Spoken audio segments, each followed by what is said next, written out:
Hello friends, मैं advocate Dilip Bagwar एक नई अपडेट के साथ आपके बीच में मौजूद हूँ। आज की अपडेट अरविंद केजरीवाल मसले से जुड़ी हुई एक याचिका की सुनवाई से संबंधित है। जैसा कि आप सभी को पता ही है कि 21 मार्च 2024 को अरविंद केजरीवाल को कथित शराब घोटाले के मामले में ईडी ने गिरफ्तार किया और उसके बाद अदालती आदेश के माध्यम से उनको जो है न्यायिक हिरासत में रखा गया है। उनकी न्यायिक हिरासत अभी तक के लिए जो है 7 मई तक के लिए आदेशित है। अब ये जो ईडी द्वारा गिरफ्तार किया गया तो इसी इलीगल अरेस्ट और रिमांड को लेके डिस्ट्रिक्ट कोर्ट से लेके हाई कोर्ट तक अरविंद केजरीवाल के वकीलों के माध्यम से उसको चुनौती, उनके इलीगल अरेस्ट कर ये कोर्ट करते हुए उसको चुनौती दी गई, जिसमें लास्ट दिल्ली हाई कोर्ट में जस्टिस स्वर्णकांत शर्मा बेंच ने उनके अरेस्ट को वैलिड पाया था। तो एज सच वहाँ से कुछ नहीं हुआ।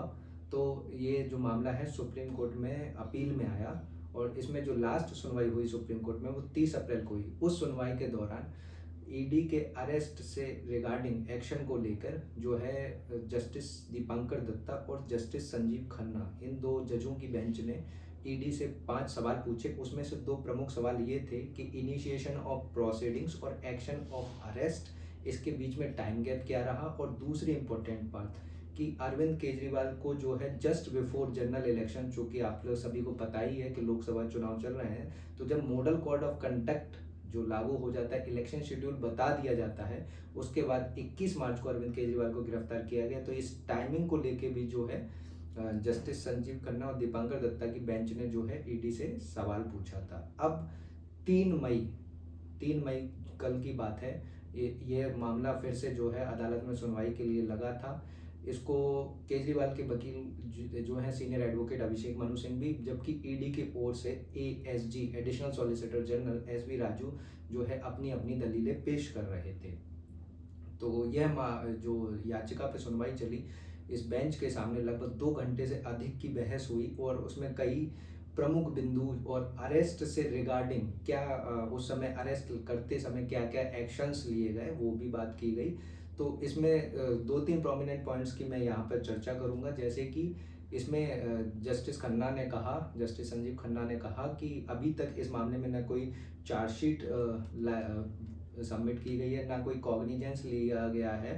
तो अरेस्ट तो ने ईडी के वकील से कुछ सवाल पूछे, जिसमें जैसे कि जैसे समन भेजे गए, समन भेजने के बाद आप एक कार्यवाही ऐसे भी कर सकते थे कि आप प्रॉपर्टी अटैच वगैरह करना ये सब कर सकते थे। इसके अलावा किन मटेरियल्स के बेस पे अरविंद केजरीवाल को गिरफ्तार किया गया, तो इस पे एएसजी एसबी राजू ने कहा कि आयोग के पास कुछ विशेषाधिकार होते हैं। अगर उसे लगता है कि उसके पास जो मटेरियल अवेलेबल है और वो इस तरीके से उस मटेरियल के आधार पे गिरफ्तारी को रीज़न वैलिड कर सकता है तो वो गिरफ्तार कर सकता है। तो यहाँ पे एएसजी राजू और बेंच के बीच में एक बात हुई। इसके अलावा बेंच ने ये भी पूछा कि ना तो इस मामले में अभी तक कोई चार्जशीट दाखिल हुई है, ना ही कोई इसमें अभी जो कॉग्निजेंस लिया गया है, और इसमें आम आदमी पार्टी को एक एज ए एंटिटी भी इंक्लूड करने की बात हुई, जिसपे अरविंद केजरीवाल पक्ष के वकील मनीष सिंघवी ने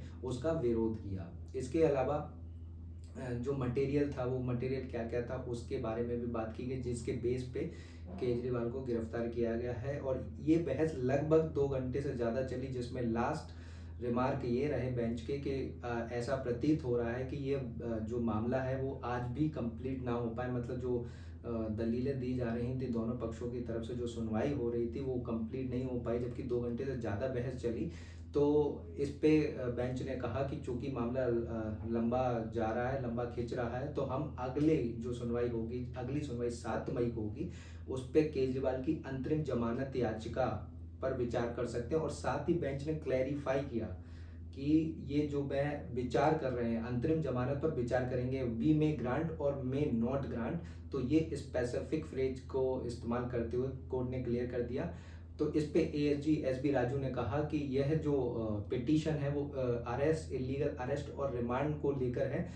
इन्होंने मतलब केजरीवाल के पक्ष ने कोई बेल एप्लीकेशन नहीं दी है। तो इस पर बेंच ने कहा कि हाँ, बेल एप्लीकेशन तो नहीं दी गई है, बट इसमें जो है ऑनगोइंग इलेक्शंस जो चल रहे हैं लोकसभा चुनावों के, तो उसको एक पॉइंट कोट करते हुए कहा गया है। तो हम जो है उस आधार पर अंतरिम जमानत पर बात कर सकते हैं। और साथ ही पूछा कि दिल्ली में चुनाव कब है, तो दिल्ली के में चुनाव की तारीख 25 मई है। और साथ ही एएसजी एसबी राजू से कहा गया कि अगर इन केस अंतरिम जमानत मंजूर की जाती है तो उस जमानत की शर्तें क्या रहेंगी, तो इसके रिगार्डिंग भी आप नेक्स्ट डेट पे वो जमानत की शर्तें क्या हो सकती है, क्या रखेंगे आप, क्या जमानत की शर्तें होनी चाहिए, इसके रिगार्डिंग आप तैयार होकर आए। तो अब जो है एक होप, एक छोटी सी होप जो है आम आदमी पार्टी और उनके समर्थकों के लिए जाग गई है। बाकी 7 मई को क्या होता है उसकी अपडेट भी हम देखेंगे। अरविंद केजरीवाल मसले से जुड़ी सारी अपडेट्स को मैंने समय समय पर कवर किया है, खासकर कानूनी पक्षों को बहुत ध्यान से इसमें देखता रहा हूँ। तो ऐसी ही खबरों के लिए हमारे साथ बने रहिए। Keep following my channel, like करें और सब्सक्राइब करें। धन्यवाद।